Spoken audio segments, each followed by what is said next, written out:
Okay, next we're going to recover the firmware onto the inverter.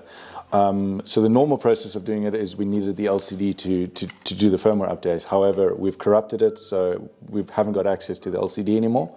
So we have to get the inverter into bootloader mode so that it can accept the firmware.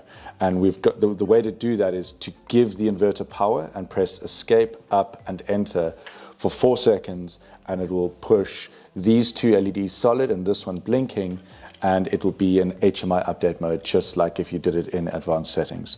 So first thing to do is insert the upgrade stick into the bottom of the inverter with the correct firmware. So if you put the wrong firmware on, and that's the reason why you got corrupt firmware on the inverter, you need to make sure that you've got the correct firmware on the flash drive and then insert it into the bottom of the inverter. Then we need to apply power to the inverter. So the inverter's powered up off solar or DC. We wait for the red LED to turn on. As soon as the red LED turns on, we press escape, up and enter. 1, 2, 3, 4. Blinking, and the other two are solid.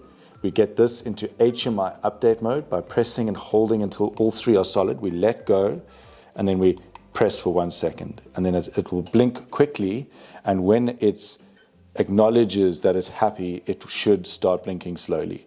And that means it's grabbing the firmware and doing the update.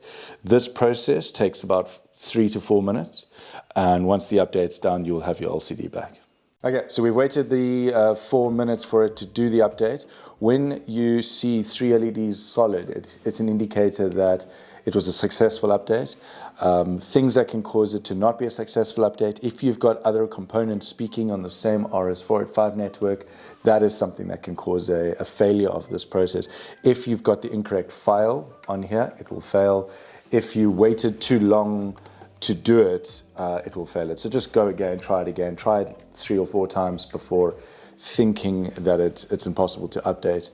But we have successfully done this update, and you can see here that the screen is back, and we can see the current version by going to HMI update, and we can see that we've loaded 43 onto here. So that was my target, and we successfully updated it.